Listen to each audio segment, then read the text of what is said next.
മറ്റൊരു വാർത്തയിലേക്ക് ഇഡി വീണ്ടും കരുവന്നൂർ ബാങ്കിലെത്തിയിരിക്കുന്നു. ബാങ്ക് പരിധിക്ക് പുറത്തുള്ളവർ എടുത്ത വായ്പയുടെ വിശദാംശങ്ങളാണ് ഉദ്യോഗസ്ഥർ ശേഖരിച്ചത്.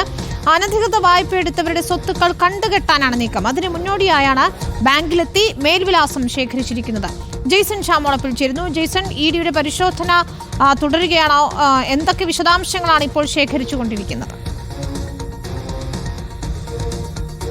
ഒരു ഇടവേളയ്ക്ക് ശേഷമാണ് കരുവന്നൂർ ബാങ്കിലേക്ക് വീണ്ടും ഇഡി എത്തുന്നത്. ഇന്ന് രാവിലെ ഏകദേശം 10 മണിയോടുകൂടി എൻഫോഴ്സ്മെന്റ് ഡയറക്ടറേറ്റിന്റെ ഉദ്യോഗസ്ഥർ പരിശോധനയ്ക്കായി എത്തി. ഏകദേശം 1 മണിയോടുകൂടി പരിശോധന പൂർത്തിയാക്കി മടങ്ങി. പ്രധാനമായും ഇന്നത്തെ പരിശോധനയുടെ ലക്ഷ്യം എന്ന് പറയുന്നത് കരുവന്നൂർ ബാങ്കിന് തങ്ങളുടെ വായ്പാ പരിധി എന്ന് പറയുന്നത് 50 ലക്ഷം രൂപയാണ്. അതിന് മുകളിൽ നിരവധി പേർക്ക് വായ്പ നൽകിയിട്ടുണ്ട്. ഏകദേശം 20ൽ താഴെ പേർക്ക് 50 ലക്ഷത്തിന് മുകളിൽ വായ്പ നൽകിയിട്ടുണ്ടെന്നാണ് നമുക്ക് ലഭിക്കുന്ന വിവരം. ഇതുമായി ബന്ധപ്പെട്ട നേരത്തെ തന്നെ പരിശോധന ഇഡി പൂർത്തിയാക്കിയിരുന്നു.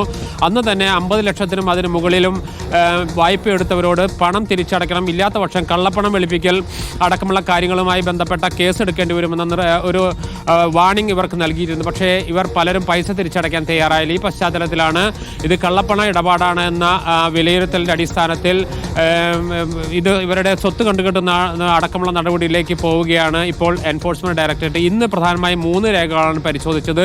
ഈ രേഖകൾ വലിയ തോതിൽ വായ്പ എടുത്തിരിക്കുന്നതാണ്. ഈ വായ്പകളിന്മേൽ ഇതുവരെയും ഇഡിയുടെ നിർദ്ദേശം ഉണ്ടായിട്ടും തിരിച്ചടയ്ക്കാത്ത പശ്ചാത്തലത്തിലാണ് ഇവരുടെ സ്വത്തുക്കൾ കണ്ടുകെട്ടാൻ ഉള്ള നടപടികളിലേക്ക് എൻഫോഴ്സ്മെന്റ് ഡയറക്ടറേറ്റ് പോയിരിക്കുന്നത്. ഇതിന്റെ ഭാഗമായാണ് ഇന്ന് കരുവന്നൂർ ബാങ്കിലെത്തി വിശദമായ പരിശോധനയും തുടർ നടപടികളെയും കടക്കുന്നത്. അടുത്ത ദിവസങ്ങളിൽ കൂടുതൽ പേരുടെ ഈ രീതിയിൽ വായ്പയെടുത്ത കൂടുതൽ പേരുടെ സ്വത്തുക്കൾ കണ്ടുകെട്ടുന്ന നടപടികളിലേക്ക് എൻഫോഴ്സ്മെന്റ് ഡയറക്ടറേറ്റ് കടക്കും. വിനീത.